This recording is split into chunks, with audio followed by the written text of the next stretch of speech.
You know you done goofed when the person who was tasked with beating you up, and who wasn't even in the name of the game, got more famous than you did. When the original Donkey Kong arcade game was released way back at the dawn of time, who would have thought that the character without a name, unless you looked at manuals and whatnot, would end up the Mickey Mouse of video games? Mario took the broken industry by storm when Nintendo delivered a vital wake-up call to the video game industry with the original Super Mario Bros. Now, whatever happened to Donkey Kong? Well, at the time, his name went on to sequels to the arcade game, but he was always cast as a villain or as a damsel in distress when the shoe was on the other foot and Mario decided he needed to become the kidnapper for a change.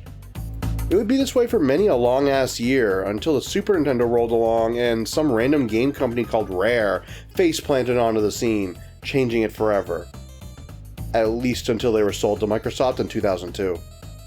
Enter Donkey Kong Country, released in 1994 and featuring 3D graphics, an rarity at the time.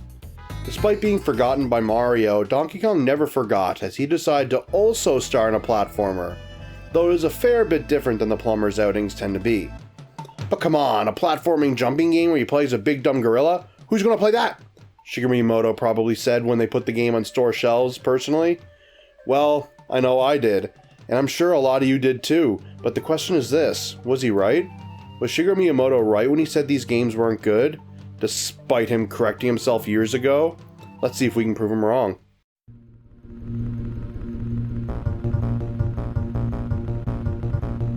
Much like almost all the games of yesteryear, Donkey Kong Country doesn't have a story to speak of, just a setup. Donkey Kong has his own island somehow, kinda like Skull Island I guess with King Kong, and these evil crocodiles called Kremlings mess his place up and steal its bananas when he's sleeping or something. I don't know. Look, it's not very deep. The kooky Kremlin clan invaded and you gotta stop them. End of story. I think we can all relate to this story on some level.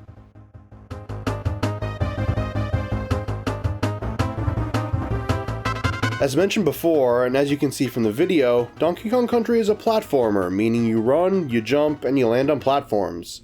I could end the review there, what more do you want? Well, you start the game controlling the Big King himself and can find his little buddy Diddy Kong locked away in a barrel marked DK. Break the barrel and you get Diddy, who acts as a second hit point. Yeah, it's one hit, one death, like you'd expect, and you can swap to Diddy with the press of the select button. Like other platforming games, you have enemies to fight as well, and you do so by jumping on them or rolling into them. You roll, or cartwheel if you're controlling Diddy, by pressing the Y button, and this is used not only as an attack, but also as a way to propel yourself forward. This is where we get into one of the bigger aspects of what makes Donkey Kong, Donkey Kong. As mentioned, it's hard to really say what makes Donkey Kong better than other platformers, at least in the early stages. Donkey Kong Country are more technical platformers, I guess, where your skills are put to the test in different ways than games like Mario. Donkey Kong is more precise platforming and also tests your reflexes in different ways, and the roll jump is one of those ways. To execute a roll jump, you simply do what it says in the tin. Jump at the end of a roll after rolling off the edge of a platform. It isn't overly tricky to perform, but you can easily flub it in the heat of the moment, causing you to plummet to your demise. One other gameplay element that makes it different from Mario and other platformers are the animal buddies. Scattered around specific levels are crates containing an animal buddy, ones that the levels are designed with them in mind. They don't play completely differently or anything, but they do offer various buffs. Rambi the Rhino, for example, lets you break through secret rooms and kill enemies just by running into them. Also scattered around the levels are both bananas and letters that spell Kong. Bananas act as coins from Mario. Collect 100 and you get a life, and the letters give a life when all are collected. Often they are in the line of fire, but sometimes they are hidden decently. You can also swap the Kongs, like mentioned before, and this is because both behave slightly differently. Diddy is lighter than Donkey Kong, so he can jump slightly higher, but he can't kill all the enemies Donkey can with a single jump. Thankfully, this doesn't come into play too often, meaning that bigger isn't always better, and Diddy is pretty much just a second hit point, but it can come into play here and there. Other than all this, gameplay is pretty reactionary and easy to pick up and play, but can also be pretty difficult, so be prepared.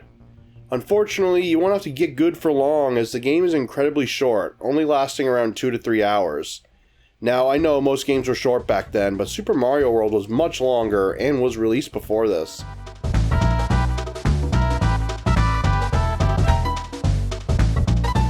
Now, one of the biggest things that makes Donkey Kong is level gimmicks. There are quite a few different gimmicks and they very rarely repeat. Sure, there might be another minecart level, but you can be sure that it won't be the same and will function entirely differently. This keeps you on your toes as you never know what a level will bring for sure until you enter it, but keep an eye on the names as they very clearly give a hint. That level isn't called Blackout Basement for no reason after all.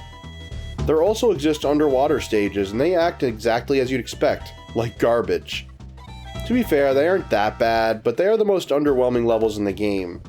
Unfortunately, these are the stages that repeat the most and some of them have the worst gimmicks in the game.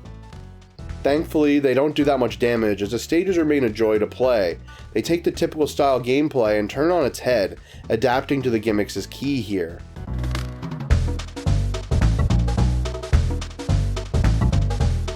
Of course, it wouldn't be a video game without any secrets, and Kong Island has plenty of them.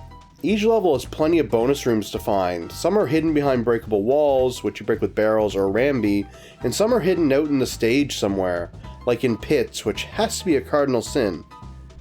The bonus rooms themselves are varied but all simple. Some have you jumping on barrels in order to stop letters spelling Kong in the correct order.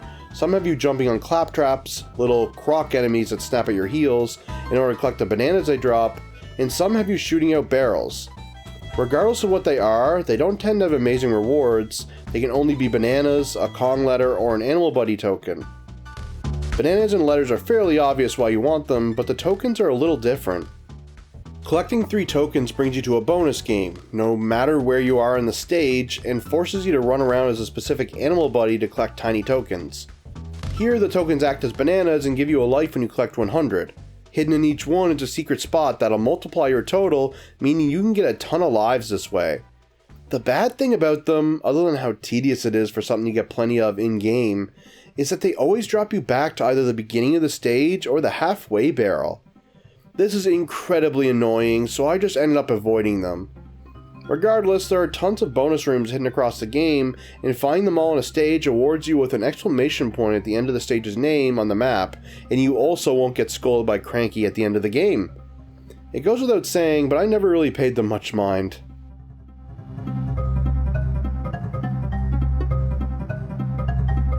Of course, Donkey and Diddy aren't the only Kongs on your side. There exist 3 other Kongs around to help you in various ways. The 3 are Cranky Kong, as mentioned before, Candy Kong, and Funky Kong. Cranky Kong will give you tips and point you in the direction of bonus rooms, so in pre-internet days, he was pretty helpful if you wanted to get the most out of the game. Funky Kong is also useful for getting the most out of the game as he lets you travel between the worlds you've unlocked. In my most recent playthrough, I never went to see this guy once. The poor dude was left hanging. Now, Candy Kong is the Kong you want to see. She is Donkey Kong's girlfriend and is always ready to let you jump in her barrel to save the game, and she'll even let Diddy join in on the fun. Suggestive jokes aside, Rare knew what they were doing. I swear, the majority of Rare were furries. Shouldn't be complaining though, they knew what they could get away with, but that is a story for another time.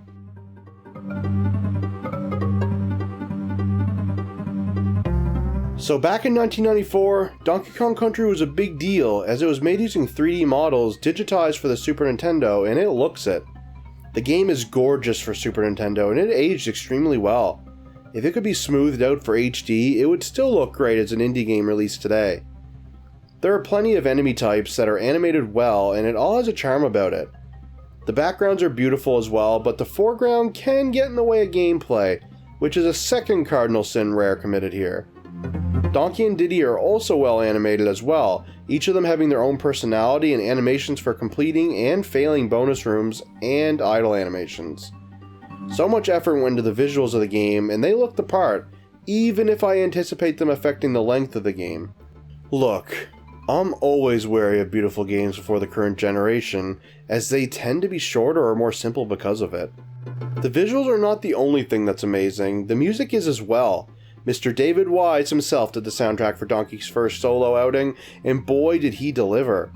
There is a reason this guy's considered a legend in the industry, and this game is what really got him attention. The tracks perfectly match the theme of the stages from the bright and vibrant jungles to the dark and damp caves to the deep, deep sea. Every track is stellar. The only complaint is that there are a finite amount of them. Each theme tends to only have one track linked to it. There's no actual flaw I will give to the presentation or audio in this game. From the time it was released to the modern day, this game is still masterfully presented.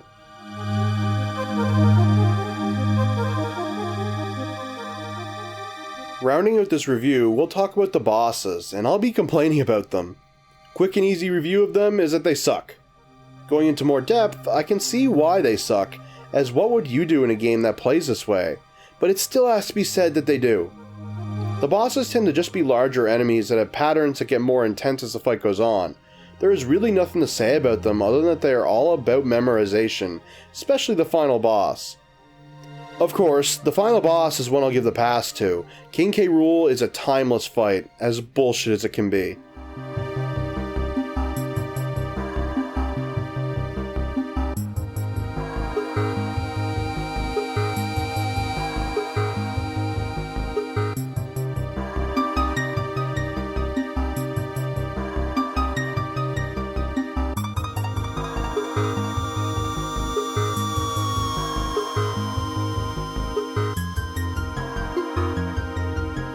I always say a good game will be a good game forever, and very few games show that quite as much as Donkey Kong Country.